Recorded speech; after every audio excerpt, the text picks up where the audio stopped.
was really a swinging delight. On a spree every night, but she sure didn't fight when he kissed her. 3 blondes in his life. For a gasser with class, one was bright. Though she took him apart from the start, he just could not resist her. There were more you have guessed, for his passion for blondes was obsession. And he'd go into gear every time one came near, wrong or right. 3 blondes in his life. One was cool and real kind, like a friend. She was honest except for the secret she kept to the end. For the blonde in his life, who became his dear wife, and died to please him, was the real gold brunette, and she may love him yet. Poor fool.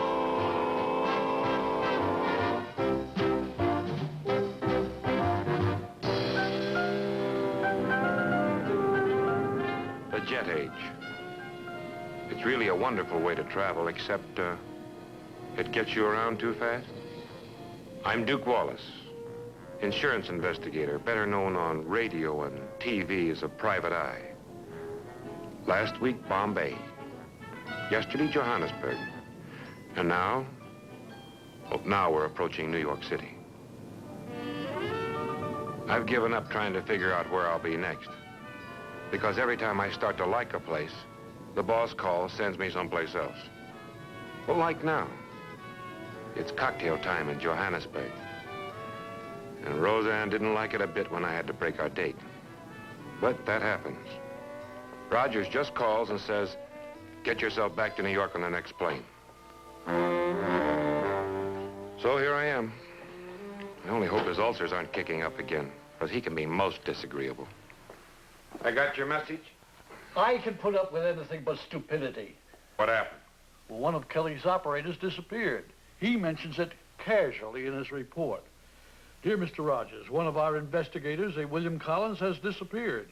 He told his wife he was going out of town on agency business. I assume there is no connection between his disappearance and the agency. This seems to be strictly domestic and no concern of ours. Seems, assumes. You get out to Los Angeles and find that man. Find him and fire him. And fire Kelly, too. Why Kelly? Collins' wife thinks that her husband went away on agency business. It doesn't matter that Kelly told her that he didn't. She thinks he did. And she's going to be telling anyone that'll listen to her that he disappeared because of the job that he was working on. If she starts talking, the agency's going to be laughed out of town. Now, you find that man and find him quick. And keep his wife from blabbing, too. Mary. Yes, sir. Make me a plane reservation for Los Angeles so I can leave this evening. Yes, sir. And Duke, don't bother to look into Dino's or into the Crescendo. You won't find him there. Don't worry, Chief. I'll find him. No matter what it costs you.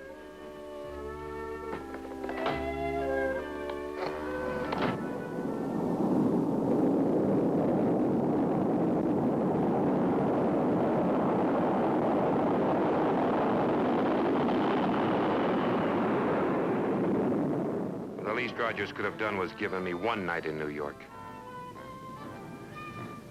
There's a redhead there that I'll never forget as long as I live. I may have to. Probably a blonde this week. In 4 hours, I'll be in Los Angeles. Los Angeles. Constance. No. Anne. Annabelle Hickson. From Mobile. She's a real peach in more ways than one. I think I'll call her first. Well, that is if I get a chance. Kelly will probably meet me at the airport with a bag of apples and start yakking about Rogers and never give me 2 minutes to myself.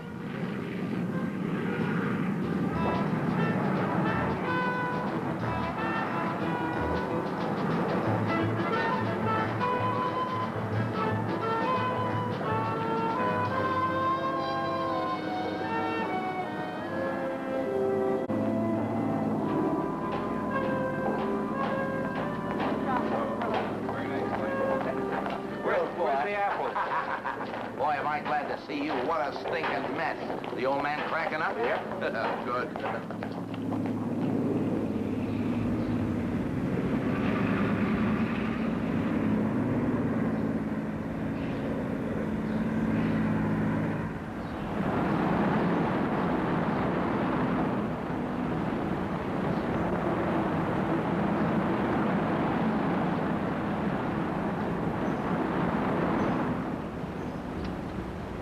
Wednesday the 10th, Collins didn't report for work. Saturday the 13th, his wife called the office and asked me where her husband was. She said that Tuesday night, I think the 9th, he packed the suitcase at 8 o'clock, said he was being sent out of town by the agency for an assignment. Said he'd probably be back on Friday. Kissed her goodbye and left.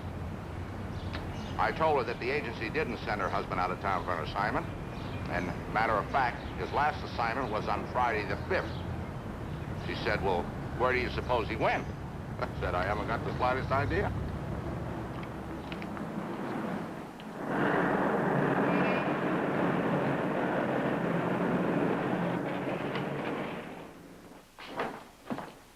Anybody call me? No, Mr. Kelly. Welcome back. I've been waiting for you.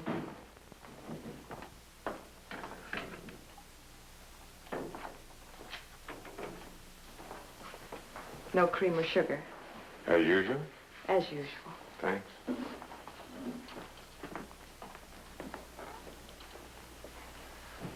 I checked all the cases that Collins had worked on. There were 4. His first job for us was strong arm.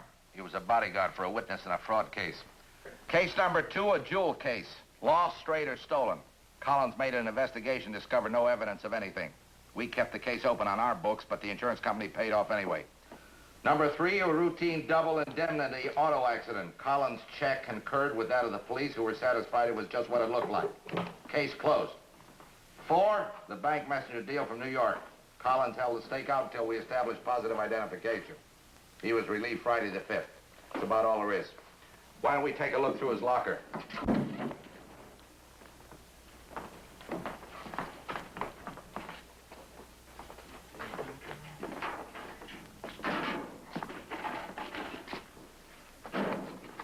Now, Monday and Tuesday, he spent here waiting in a bullpen. I told him I might send him to San Diego. Did you? Well, how could I? He didn't show up after Tuesday. Today's the 15th. That means he's been missing for 6 days. Very brilliant, my dear Watson. Yeah. That's his wife. Well, even in the snapshot, this is a very interesting woman. You never met her? No, but she sounds delicious over the telephone. You know, Collins might have taken a powder. He might have even taken a powder with another woman. But that other woman would have to have something that's not there. Oh, you know it. Was he ambitious? Well, isn't everybody? I mean ambitious for money. Well, he had expensive clothes. He went in for the finer things in life. You know, gold cigarette lighter, stuff like that. There's got to be money in this someplace. He had a lot to come home to.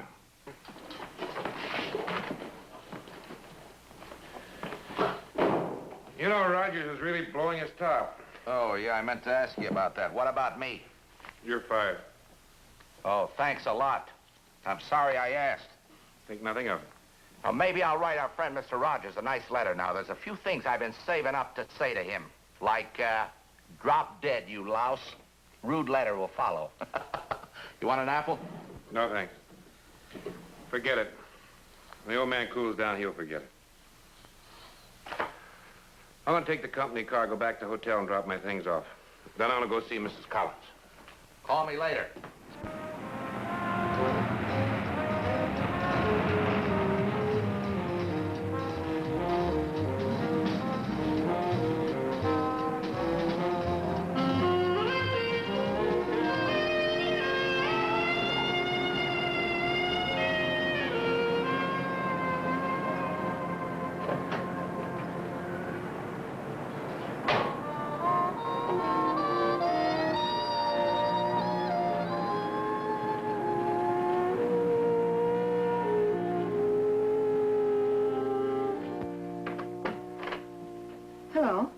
Collins? Yes. I'd like to talk to you about your husband. Come on in. Was he back yet? No, he isn't. Won't you sit down? Thank you. Would you, care for a drink? Bourbon. Bourbon and water, if you have it. Mm-hmm.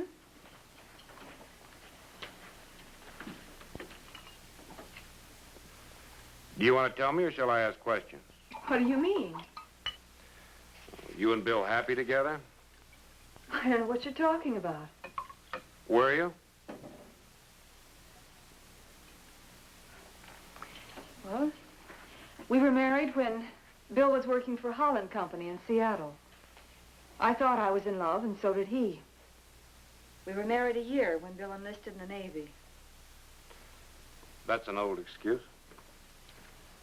He did shore patrol work in Seattle, and then later he was transferred to San Francisco. We didn't see much of each other. I worked days, he worked nights.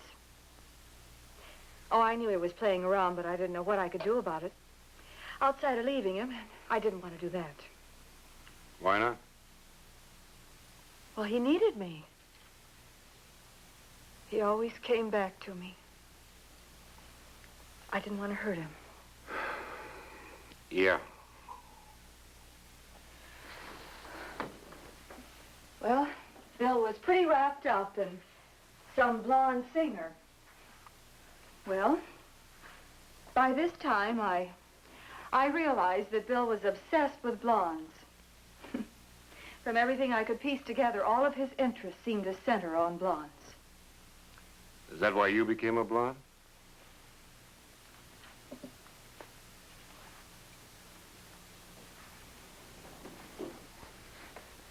You can't blame a girl for trying. Well, anyway, it didn't do much good. We talked about divorce, and I made up my mind to file. But I just didn't get around to it. When I finally decided, he'd already broken with a singer. He quit his job, and we moved down here. He was always restless. He was always talking about moving someplace else. For a while, he worked for a small agency, and then he got unsteady with your company. Just about that time, I realized he was involved with another woman. How'd you know? Oh, I could tell the minute it started. He said it was his work that kept him out late. I knew better. Well, I finally made up my mind to file. But I don't know, I just didn't get around to it. Now I will. Do you want another drink? Yes, please.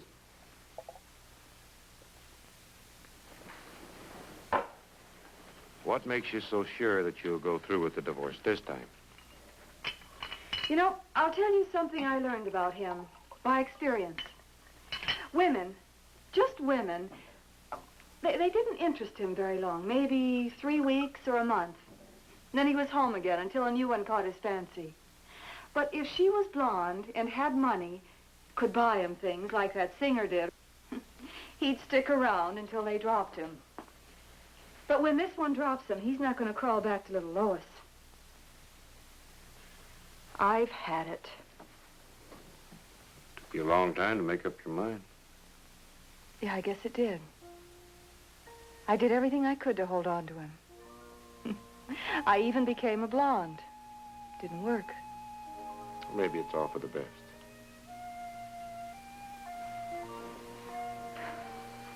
I'm glad you came. You're so understanding. What does Collins want that he doesn't have? Certainly not love or affection. Because Lois has plenty of that. Money. Well, that's an item that his wife Lois doesn't have. Maybe money is a lead to Collins. Yeah, I've just been rereading Collins' report on the jewel robbery case. It reads like fish smell. Listen to this. No, wait a minute. Betty, come in here. Oh, put the coffee down. I want you to sit here. You're Mrs. Carr. Kelly, sit here. Mr. Carr. Reconstruction. Now, they stopped at the Sportsman for a nightcap about 1 in the morning, parked in the empty lot next to the bar, didn't lock the car, no attendant in the lot. They had one drink at the place and then started home. The spot was about 3 miles from their house. As they were driving, Mr. Carr noticed that the rear vision mirror had been taken from the car. About a half a mile from the bar, they turned into a side street. A man in the back seat stuck an automatic against Mr. Carr's neck and told both of them not to turn around and to drive slowly. Now, he told Mrs. Carr to take the diamond pendant off that she was wearing. It was insured for $25,000. She removed it and handed it to the man. Now, he told Mr. Carr to stop. He opened the door, got out, told him to drive fast, not to look around or not to turn back, or he'd let lead fly. Mr. Carr drove home as quickly as possible, phoned the police who alerted patrol cars, but they didn't pick up the robber.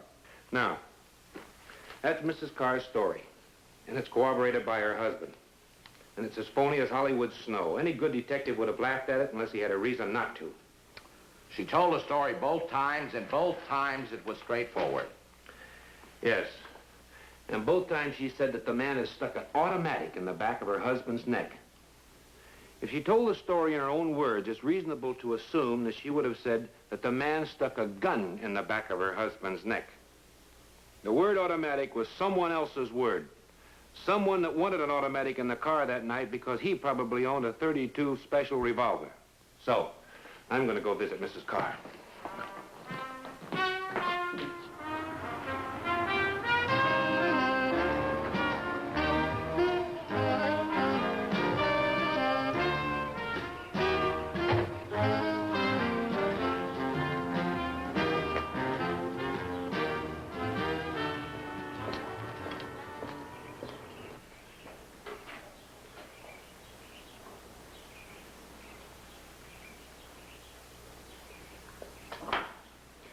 My name is Duke Wallace. I'd like to see Mrs. Carr. Mr. Wallace to see you, Mrs. Carr. Show him in. Won't you come in?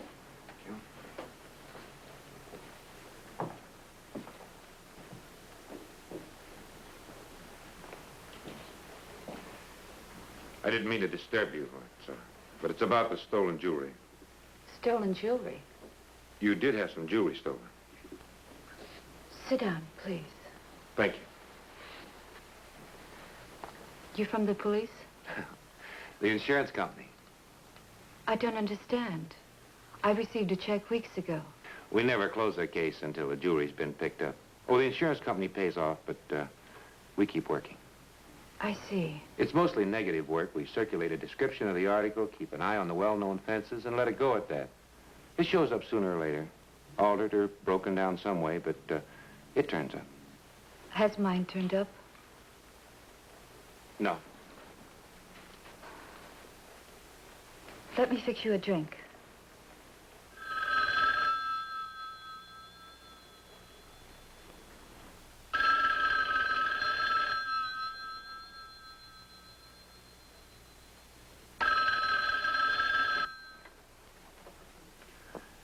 Oh. Duke? Yeah. Kelly, they found Collins. Tell him his wife's divorcing him.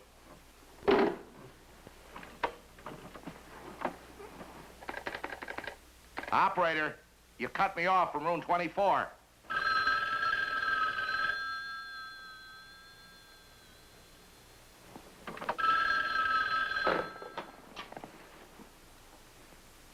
It's too late. He's dead. Oh, talk to me, boy. Where'd they find him? The San Bernardino Mountains, about 50 miles from here. I'm going to run over there. You want to come along? Yeah, I'll pick me up in 20 minutes. Good.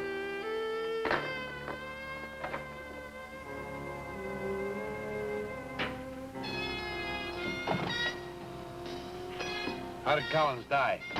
I don't know a thing about it. All I know is the body was found in a cabin. The phone connection was very bad.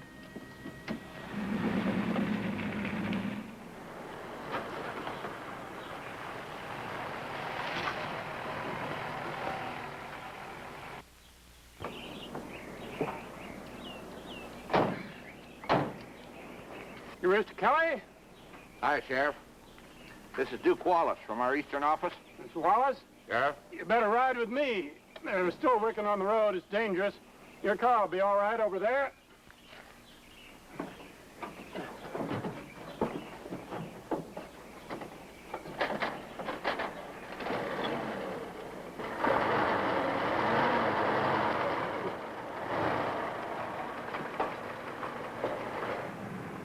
The place where we found the body is the Bailey place. It's the first place you come to on the other road. Whose place? Bailey place. Go ahead. Place is usually closed up in the winter. They ain't never gonna make a real summer place out of it, neither. The lake's too cold. You can't do that here. It's fire restriction. What? Fire restriction. Who found the body? I'm getting to the body. Joe Randall found it.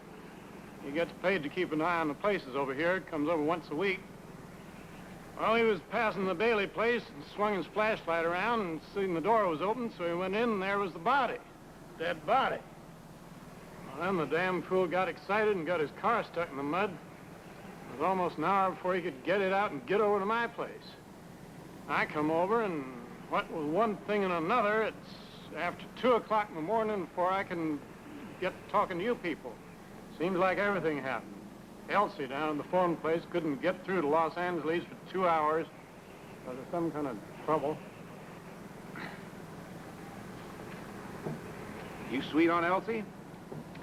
Well, she's not my type exactly.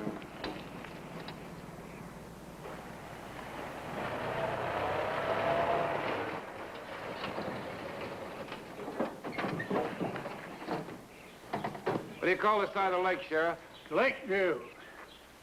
Lakeview. So didn't Collins spend a week at Lakeview with a fraud case witness named Bailey? Yeah. First thing we get back to the office, let's check the file on that case. Getting anything? Yeah, one clear print on the inside, but just smears on the outside. This table clean? Yeah, I checked all that.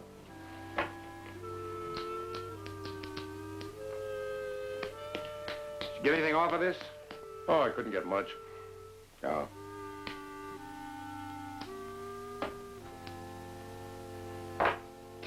What about the matches? Just smears.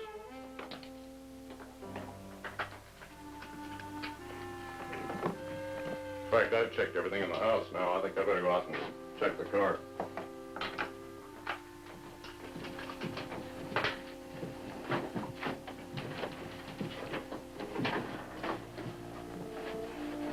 Canned meat, canned vegetables, eggs, quart of milk, head of lettuce, bunch of onions, bread, a roast. Now, if you could only cook.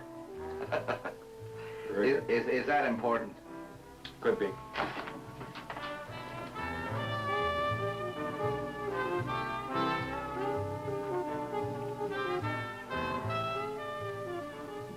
Plenty of Collins' effects around, but no sign of anyone else. But a woman's got to figure in this somehow. The lighter, matches, and the groceries. They all point to it.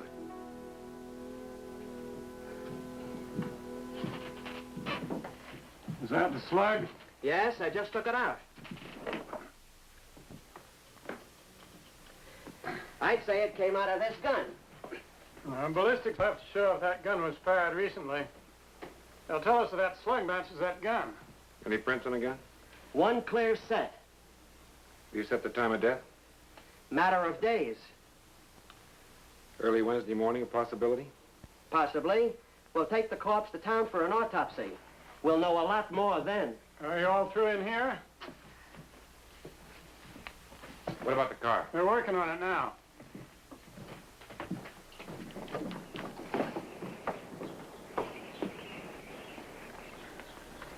Any luck? Yeah, prints as clear as a bell. Plenty of smears. Must be Collins.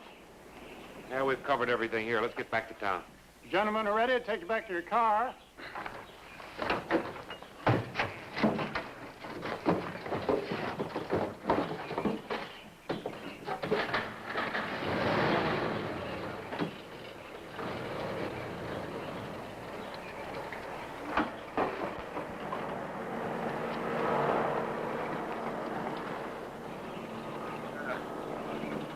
Well, thanks for your help, Sheriff. On day's work.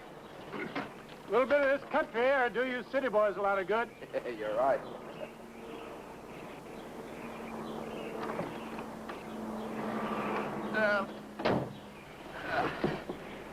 Why don't we find out how good this country air really is, huh?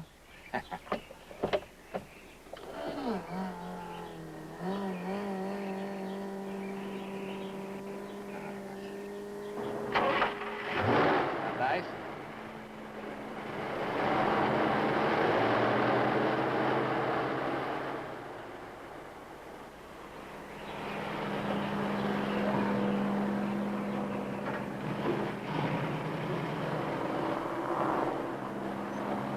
Kelly, Yeah. what about the blonde that was at the cabin? What blonde? Blonde that was with Collins at the cabin. Look, what did you find to prove there was a blonde? Several things. For instance? Take the groceries. A man would buy canned meat, canned vegetables, the eggs, milk, bread. Might even buy chops or a steak. But a woman would buy green vegetables, make a salad. And a woman would buy a roast. Oh, come on. What about the blonde? Oh, then there was the book of matches and the cigarette lighter. What about the blonde? The cigarette lighter didn't work very well. It needed fluid. To a man, this would be a challenge.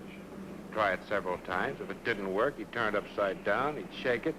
He'd make it work if it was possible. A woman wouldn't bother. She'd try it a couple of times. If it didn't work, she'd use the matches. And there were several used matches in the ashtray. Now, the book of matches smelled like they'd been in a woman's purse. The scent of a light perfume, usually worn by blondes.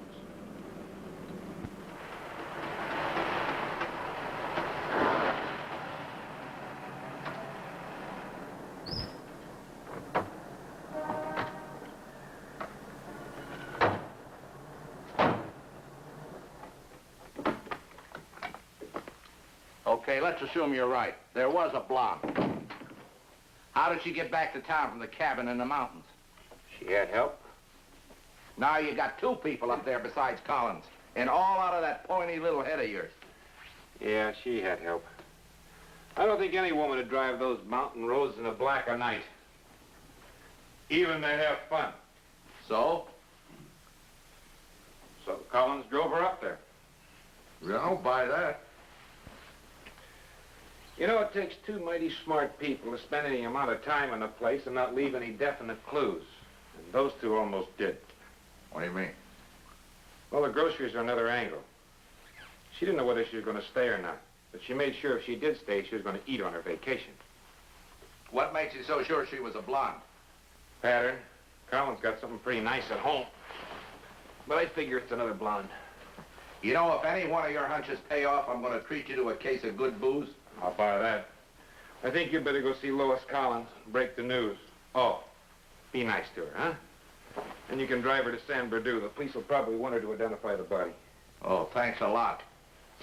For your information, I'm going to let Benny drive her, if you don't mind. All right. Meantime, I'm going to look for a blonde. Or two, three.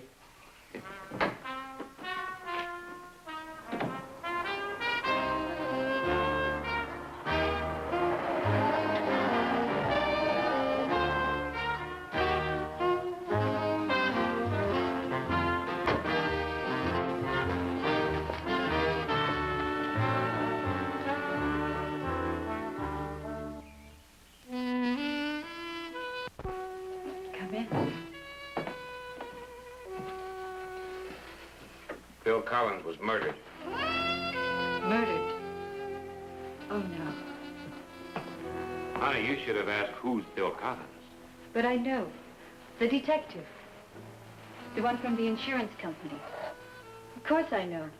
Well, according to our report, you only saw him twice. And neither time for any longer than I've been here. And that was several days ago.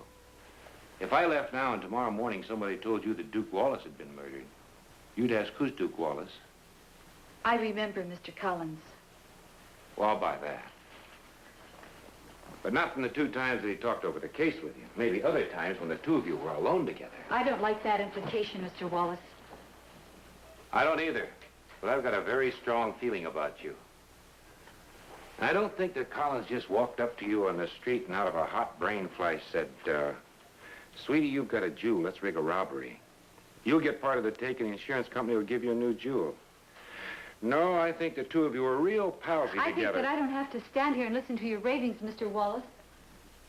You don't have to listen to anything. But I'll tell you what we are going to do. We're going to dig. And we're going to find out when, where, and just how well you knew Bill Collins. And we're going to find out where he might have been the night of the robbery. And then we're going to find out how much you needed the money.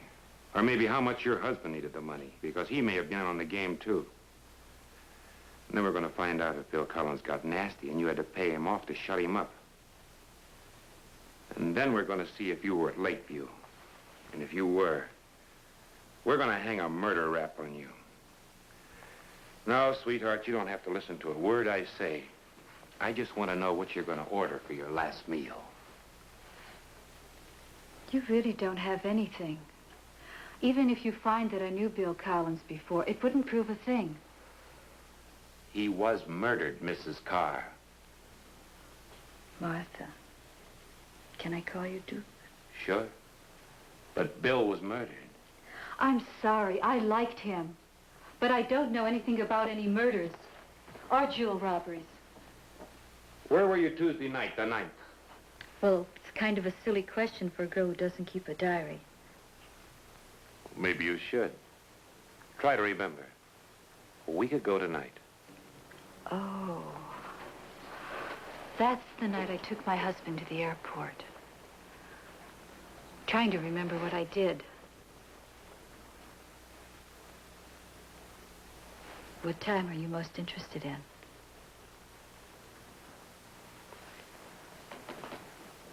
All night? Well, I took my husband to the airport. He left at 7. Then I had dinner. And then I came home. I didn't go out again. Servants can verify it. I'm afraid not. We have just the maid and the cook, and both of them sleep out.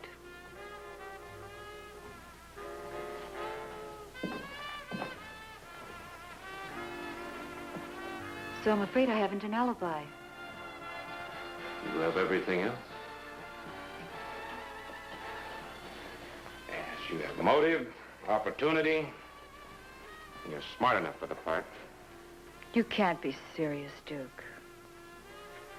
Let me fix you a drink. Bourbon? Husband back yet? No, he's still in New York. He won't be back for 10 days or so. Isn't that wonderful? My time is my own.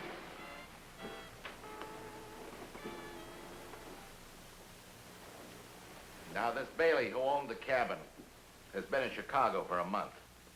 He made quite a statement, too. And it all boils down simply to the fact that Collins knew that the key to the Lakeview house was hidden in a flower pot on the front stoop.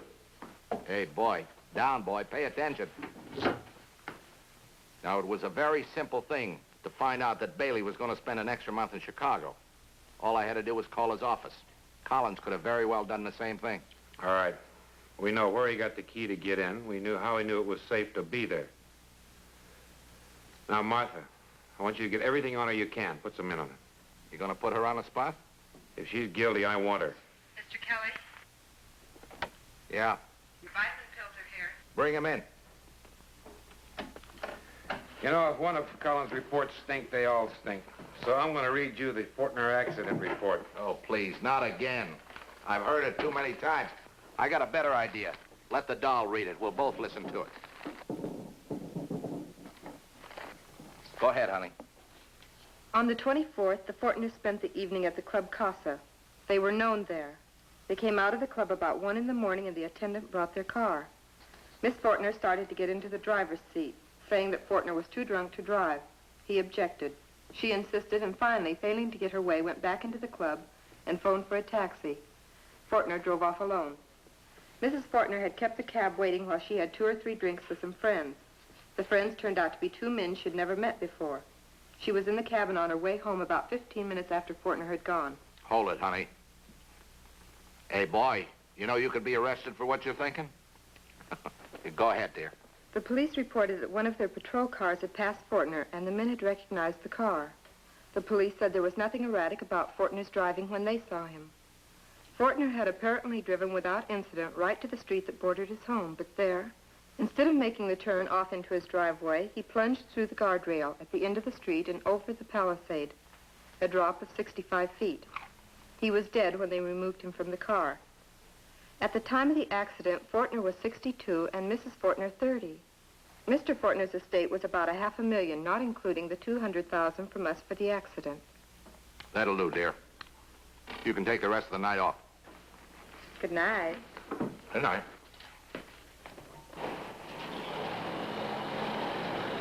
Hey, not there, Dad. Yeah, sitting out here, man. Want to talk to you. You know the Fortners? Sure, I know them. They used to make it in here quite a bit. When was the last time you saw them? Oh, let's see. Yeah, I remember. I think it was the night of the accident. Yeah. Oh, it's funny, man. Like Miss Fortner wouldn't ride home with her old man because she said he was too crocked. Was he drunk? Well, I've seen him worse, you know. She ever refused to ride home with him before? No. Ever?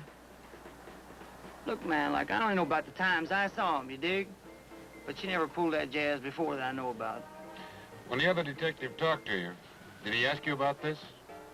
Which detective, Mac? The private eye. Yeah, he asked about it.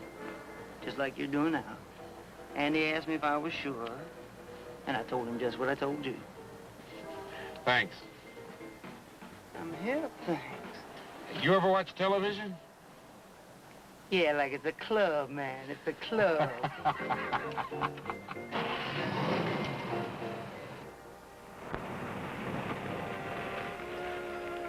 So this is Bayville. Pretty exclusive. But then the Fortners could afford it. Or could they? If Helen Fortner is involved with Collins, maybe this is my money motive.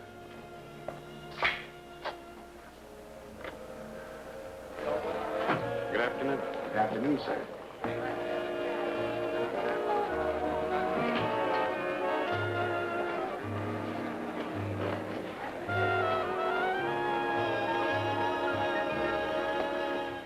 Bourbon and soda.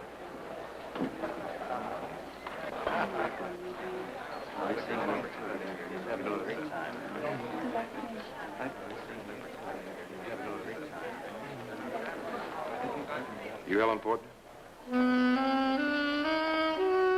Hello. We met before? Oh, you're handsome. Do you know me? I mean, do I know you? No, but you're going to. It's wonderful as long as it's fun. Let's have a drink on it. Be my pleasure. Like to try bourbon? All right. Oh, I don't like bourbon. Make it my usual. Can I come see you tomorrow? All right. Why tomorrow? Why not tonight? What time? Anytime. I'll be waiting.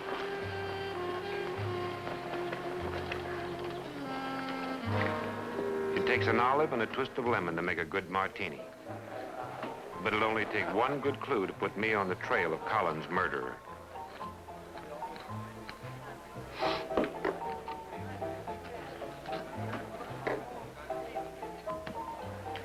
You're sure the Fortners never came in here with anyone else?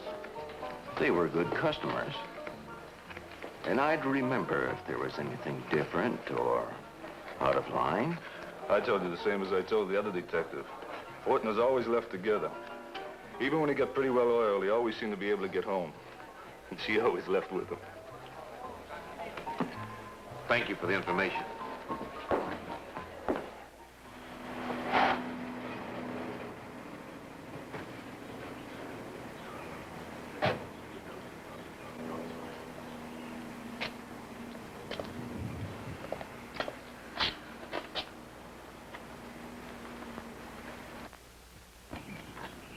Mrs. Fortner is expected. This way, sir.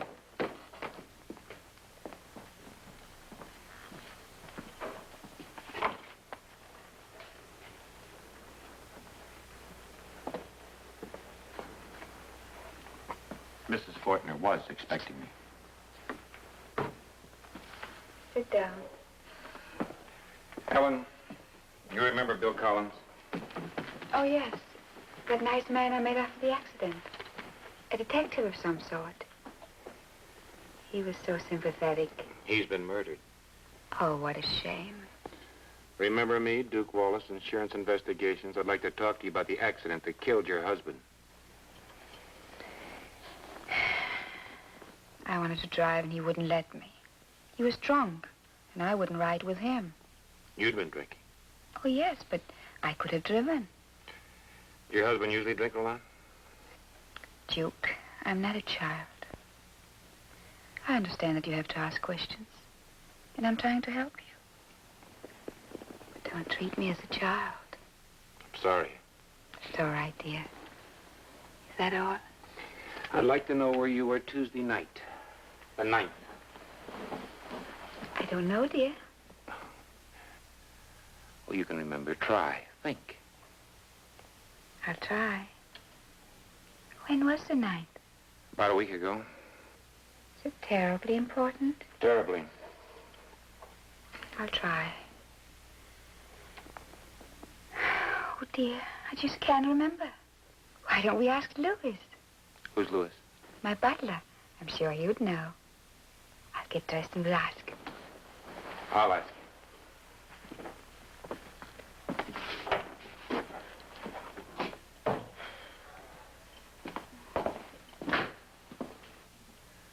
Louis? Yes, sir. Can you tell me where Mrs. Fortner was on the night of the 9th? I'm afraid I can't discuss Mrs. Fortner with you, sir. You can and you will. In the first place, there's a murder involved. In the second place, if you don't talk to me, you'll talk to the police. Besides, Mrs. Fortner told me to ask you. Very well, sir.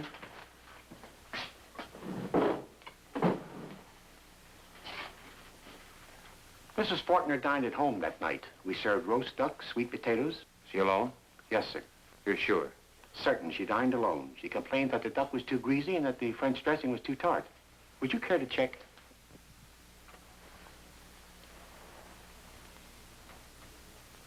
You keep a schedule like this on every meal? Yes, sir. My wife's system. She cooks. This way we can assure variety and correct any errors. What about the rest of the evening? I really couldn't say, sir. Mrs. Lewis and I retired to our apartment as soon as we finished the dishes. What time did you retire? If dinner was served at 6:30, we were no doubt in our apartment by 8. It's not in the book. No, sir, but I don't remember anything unusual about the evening, and that would be our routine. Mrs. Fortner go out? Our apartment's on the far side, sir. I wouldn't know. Louis, you're going to talk. Not to me, maybe, but to the police.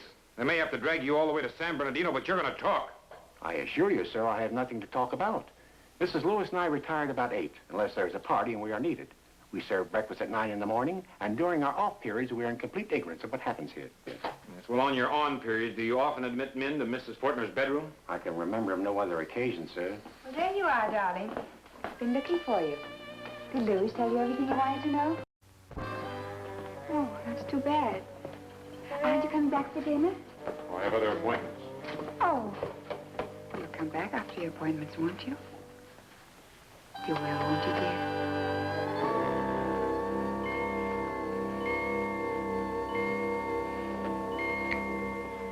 All right.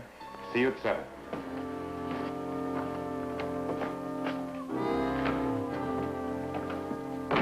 Louis, Mr. Wallace will be back.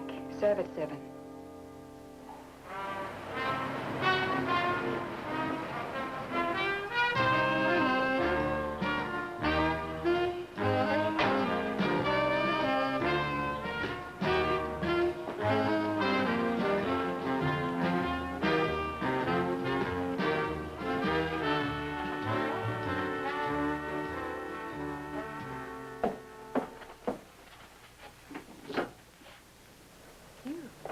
What did you expect, Santa Claus?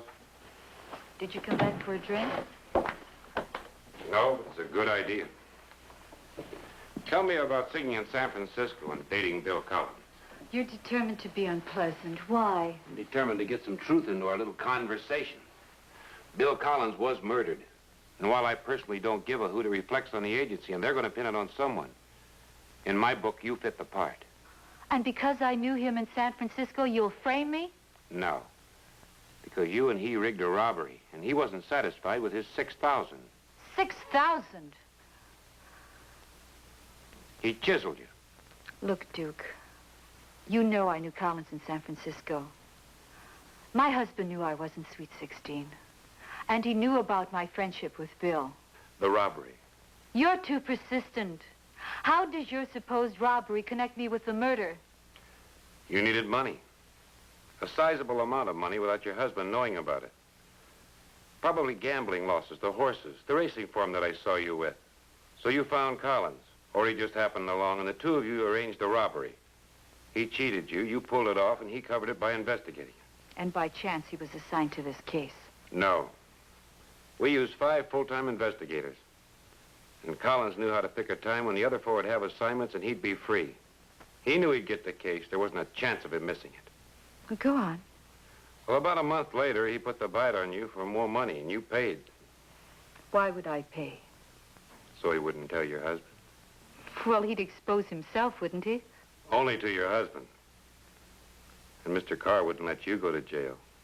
He'd give you hell, probably, but that wouldn't bother you half as much as the fact that he'd had a hold on you. Something to control you with.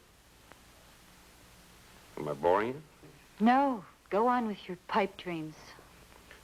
When Collins put the second bite on you, you paid, but you put a stop to it by luring him up to Lakeview and shooting him.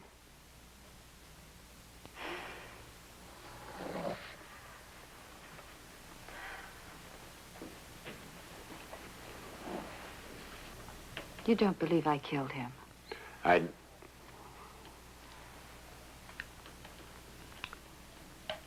No. Where did I get the money? Somebody smart took Collins to Lakeview. You're smart. If I paid him, I must have had money. And if I had money, I didn't need the robbery I was paying him to keep quiet about. We'll keep digging.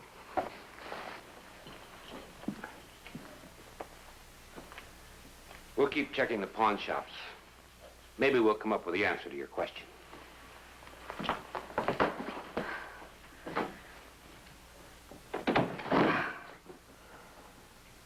Thank you, Louis. That'll be yours. Thank you, madam. Good night. Good night, sir.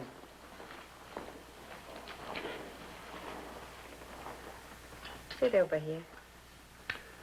Oh, this is fine. Just comfortable. Something wrong, dear? Helen, will you do me a favor? Yes, what is it? Will you lend me some money? How much? Oh, about 2,000. Silly boy, you're not serious. If I thought you were, I'd get angry.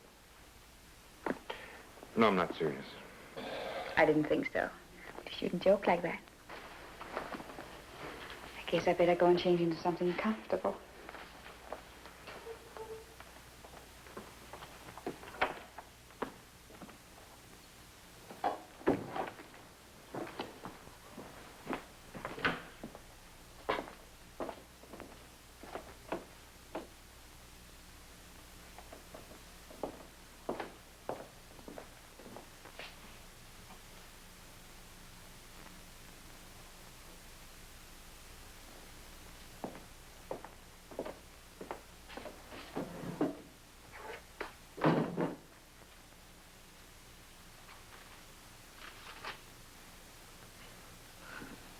Potatoes not so hot. Dressing good.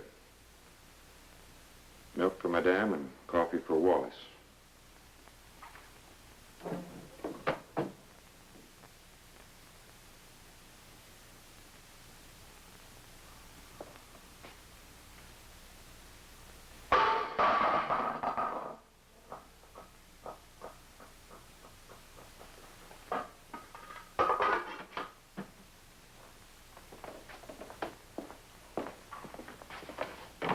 What happened? I dropped a pan.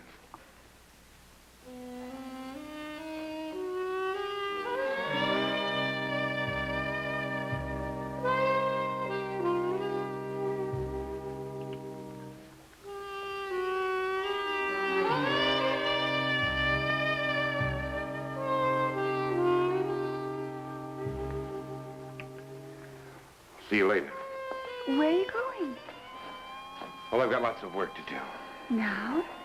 Yeah. I'll see you later. Later tonight? It's later. Tonight. Some other time.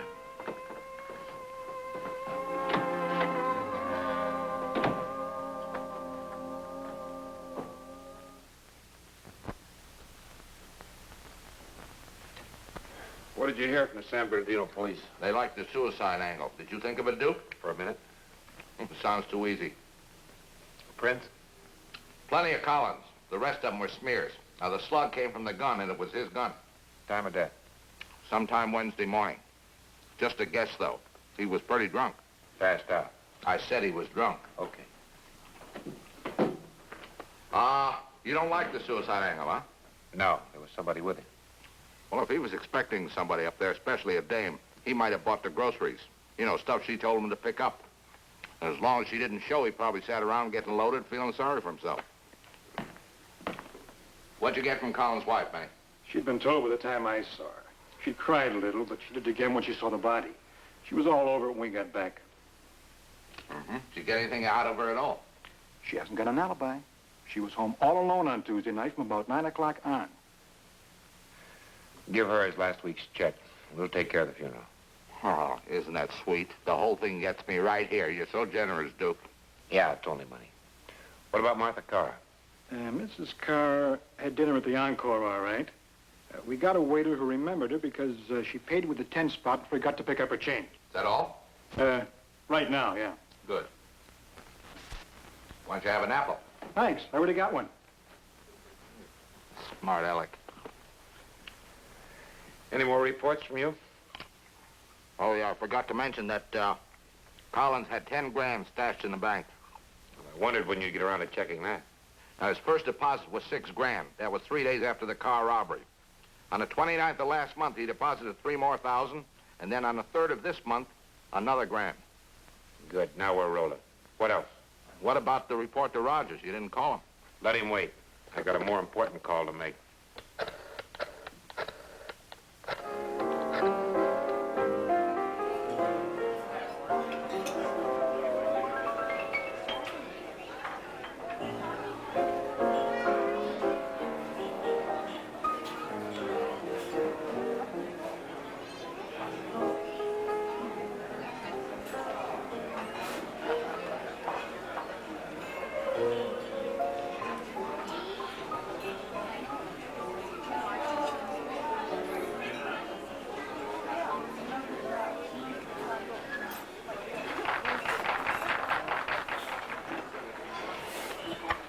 I think you're very brave.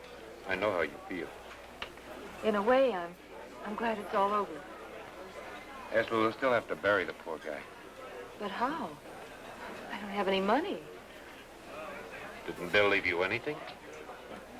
Memories of blondes and about enough money to last a week. Would you care to order dinner now, sir? We'll have dinner later. Would you like a drink? Oh, I'll just have coffee.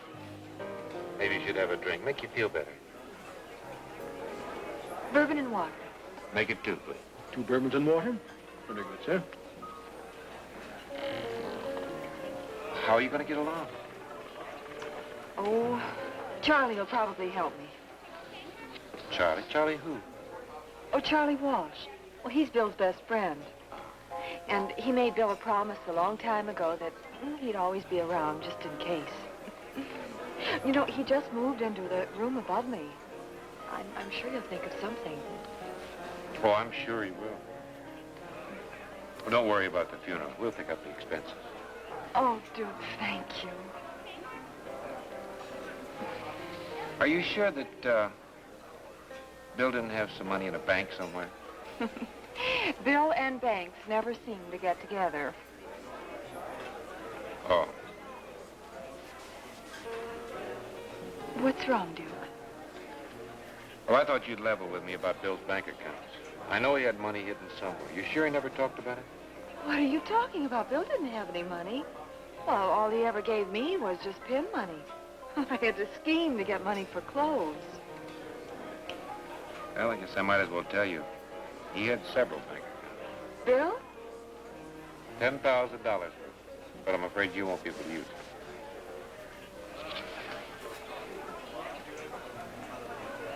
So what? Money isn't everything.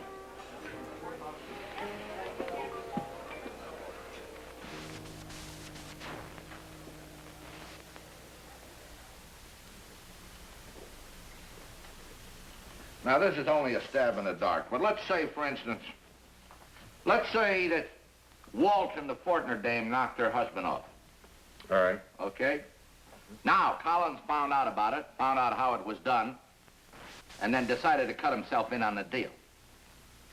All right, go ahead. Go ahead where? Ain't that enough? Yeah, that's enough. That is, if we can connect Charlie and Helen. The bar contact might be enough.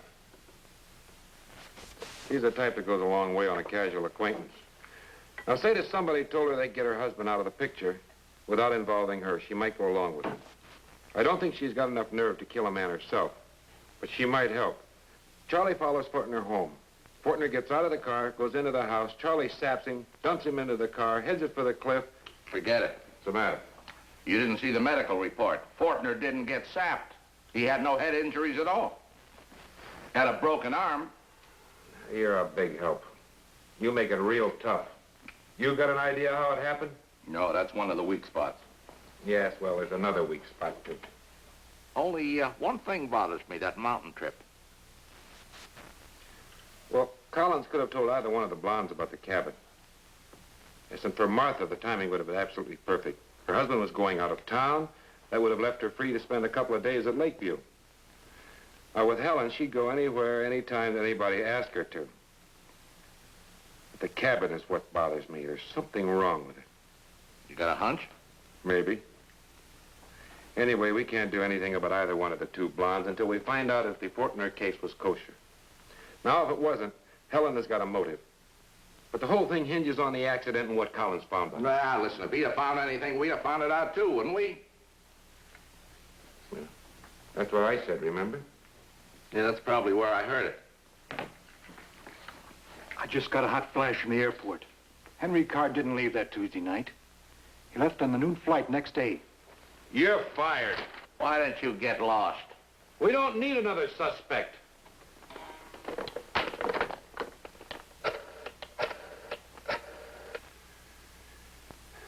Hello, Martha. Duke Wallace. The night you took your husband to the airport, did you see him get on the plane? Well, I did what I always do. I left him at the airport. The plane was leaving in 10 minutes or so, so I didn't park. Why'd you ask? Routine? He got back this morning. You can see him at his office. Talk to you later. Where you going? See Mr. Carr.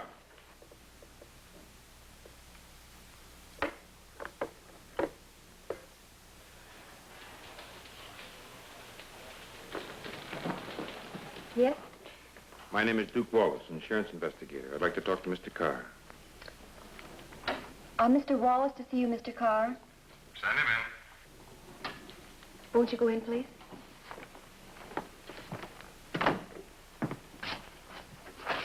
Mr. Carr? Yes. Won't you sit down? Did you know that Bill Collins was murdered? Yes, I do.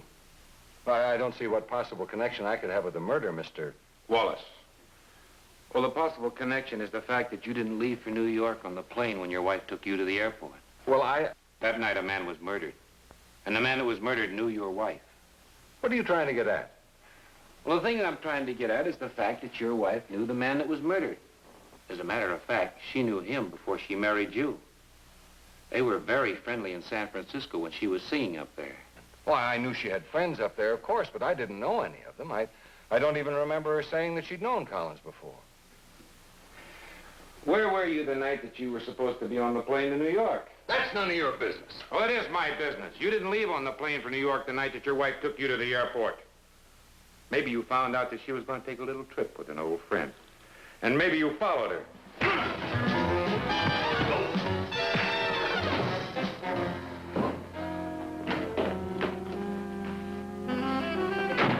Darling, what did he do to you?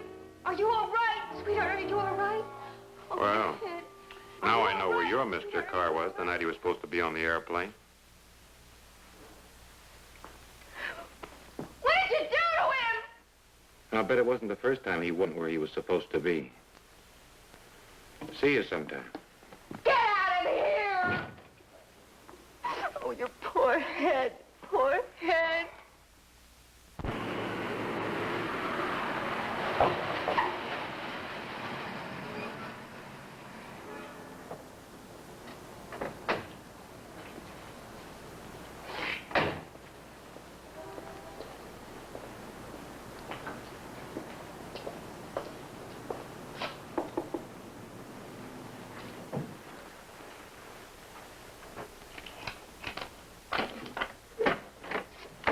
Lois, I've got to ask you some questions.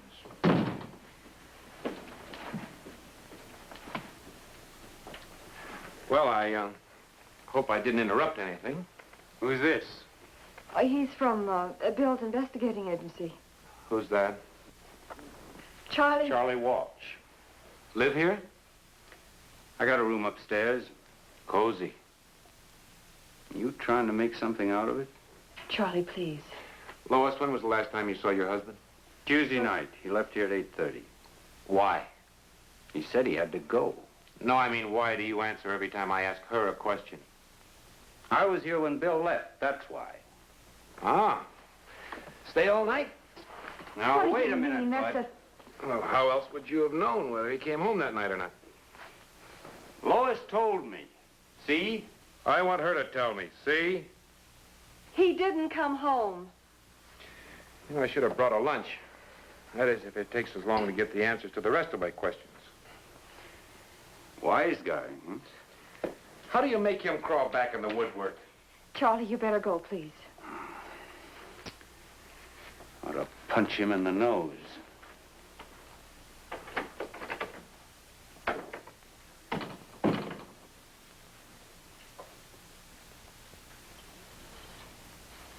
You know, you should be a lot nicer to him. Why? Because he could make a very bad enemy. Know anyone who would?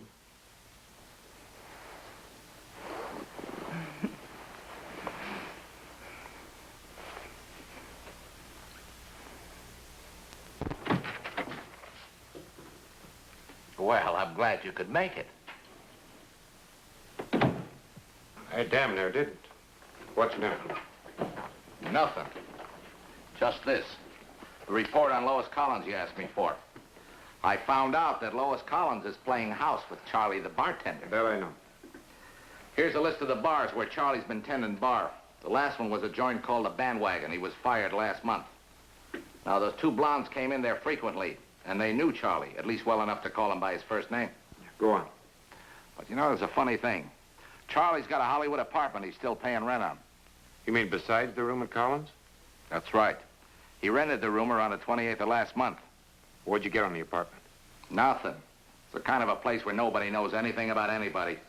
Although the guy across the hall did admit he heard girlish laughter from Charlie's apartment from time to time. Charlie fits in there somewhere. With which blonde? I don't know. I got a hunch.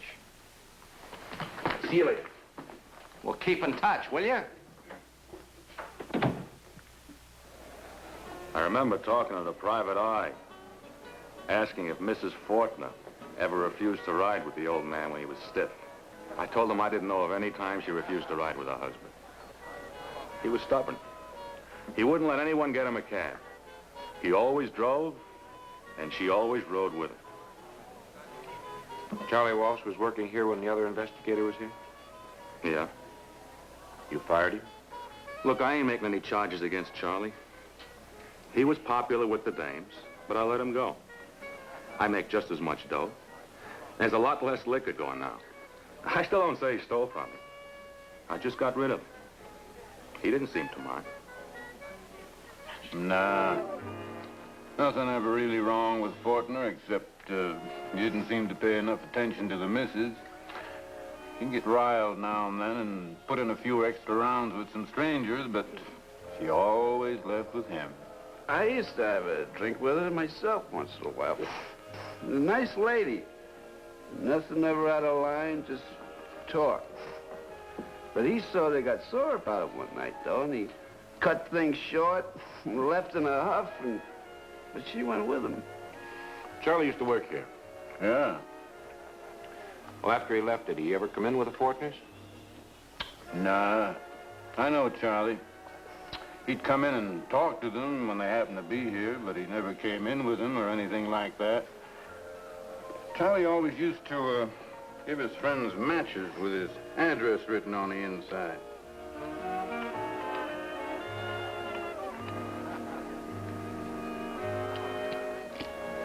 Thanks a lot. Yeah. It's been a big help. Thank you.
I want to talk to you. What about? Mrs. Fortner.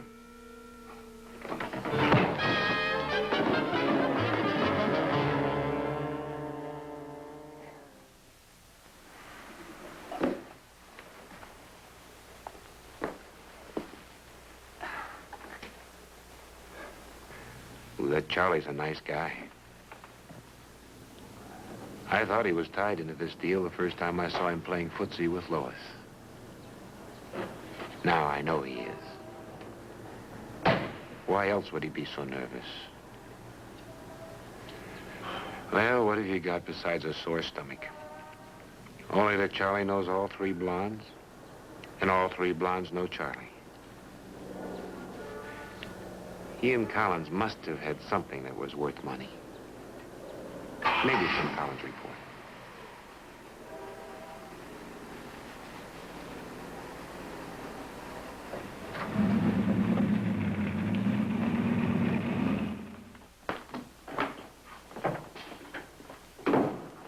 Did you find him? He's waiting for you now. Thank you. Where was Collins the night of the Fortner accident? He was waiting in a bullpen. The record shows that. What, at night? That's right. Me, Ted Black, and Collins. Well, it begins to add up. Yes, Collins' report was fine, except for one omission. An omission a good detective wouldn't make. Helen Fortner had never refused to ride with her husband before. Even at times when he was drunker than the night of the accident. And that's the important point that is not in the report. And for a good reason. And then there's Charlie. Charlie figures all the way down the line in this somehow. Because he was around when Collins was checking. Where do we go from here? I'm going to see Mrs. Fortner again.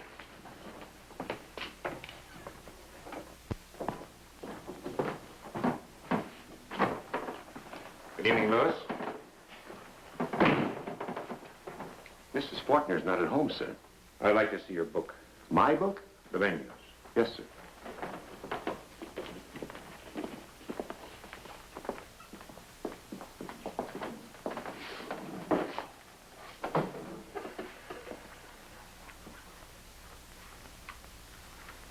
No coffee?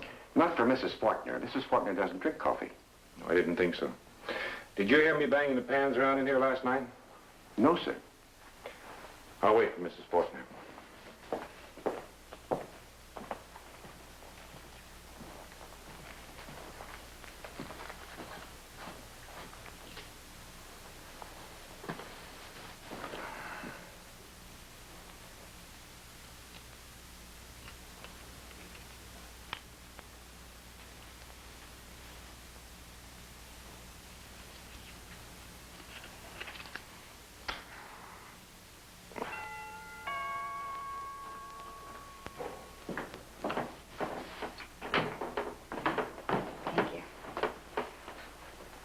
Well, let's have some drinks. Miss Lewis.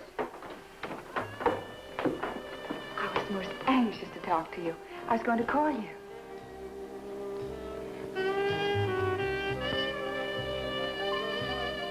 Are you going to have dinner with me tonight, darling? No, I thought I'd take you out. Oh, in that case, Lewis, no dinner. And I won't be needing you for the rest of the evening. I was so anxious to talk to you. What about?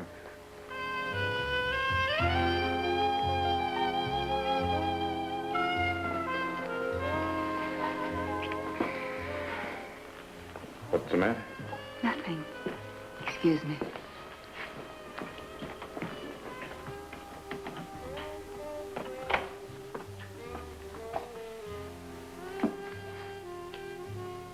Helen, you're in danger. Don't be silly, darling. I enjoy danger. Better grow up. I'm talking about the police. They're bound to catch up with you sooner or later. I haven't done anything. You're not being very nice.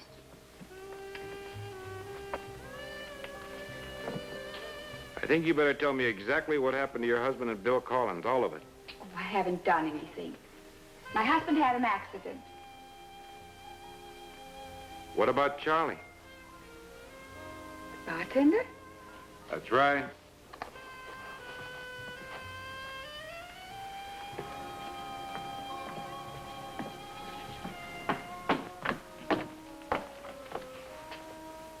He was a nice boy, but I haven't seen him since he left that bar. Where did you get these? Oh, those. They're Charlie's. He gives those to all of his friends. You're just not going to tell me the truth, eh? I told you the truth.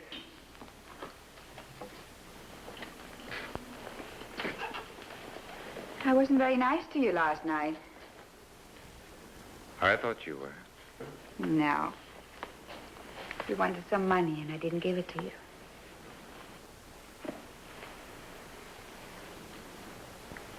How much do you need, darling?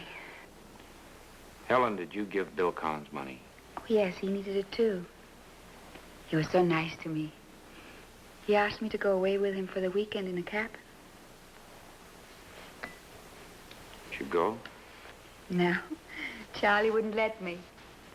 Let's forget it.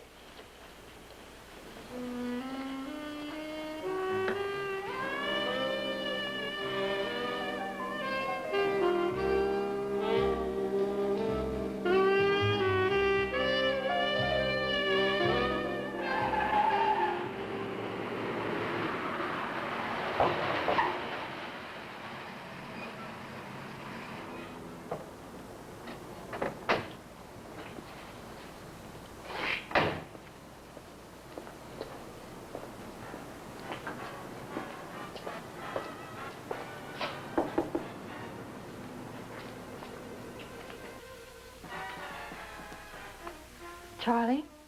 Duke.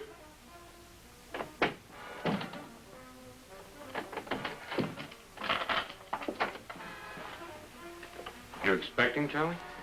No, of course not. But I don't know anyone else who'd be coming here at this hour. Detectives are checking on me. Routine.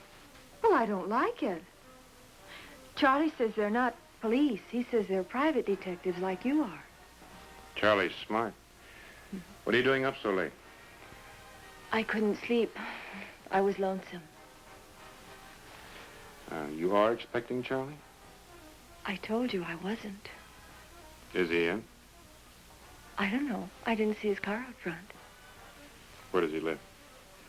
Upstairs, room 16. Don't go. Stay and talk to me. Talk. Stay. Be right back. I'll be waiting.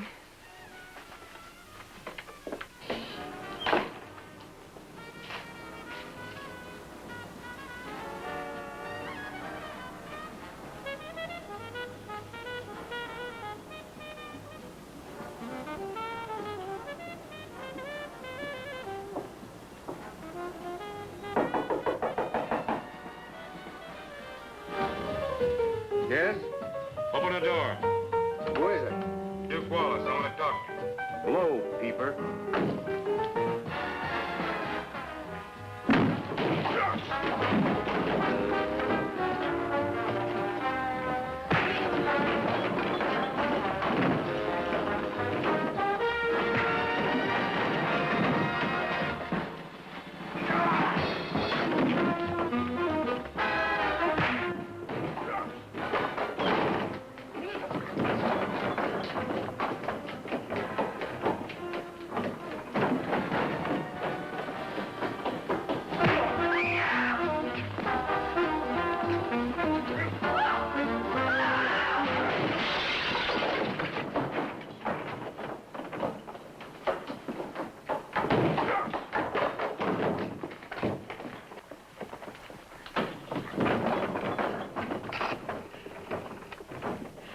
Operator, get me the police.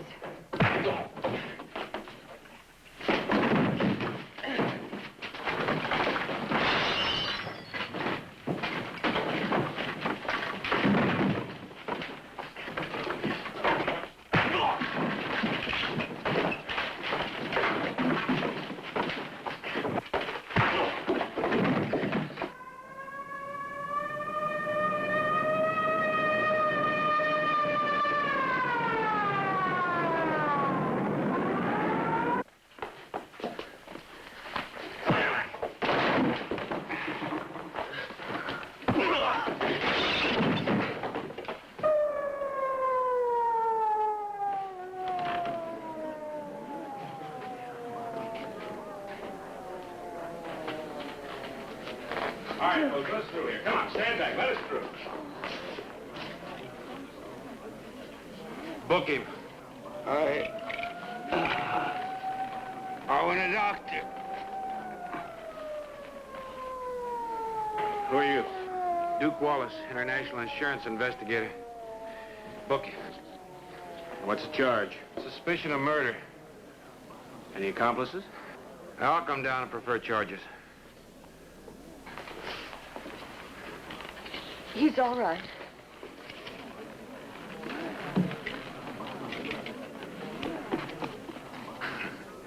You got a Band-Aid? In my apartment. Let's go get it.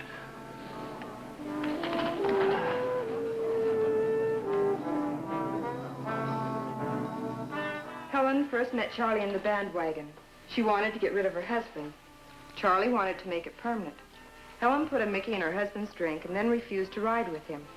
He got sick and passed out near the end of the dead-end street. Charlie, who had been following in his own car, pushed Fortner's car over the cliff. He told Helen later how it was accomplished. All right, type it up and check my reservation for New York, will you? I'll do it right away. You know, the thing that bugs me is why did Helen squeal on Charlie? Well, she didn't mean to.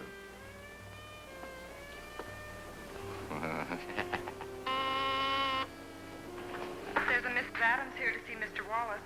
Just send her in. Got company. Sit, Adam. Sit prettily. Sit, Adam. Duke Wallace, Ma'am? I need your help. My husband disappeared several days ago. You were recommended to me very highly by Helen Fortner. Where'd you say you live? I'll take you.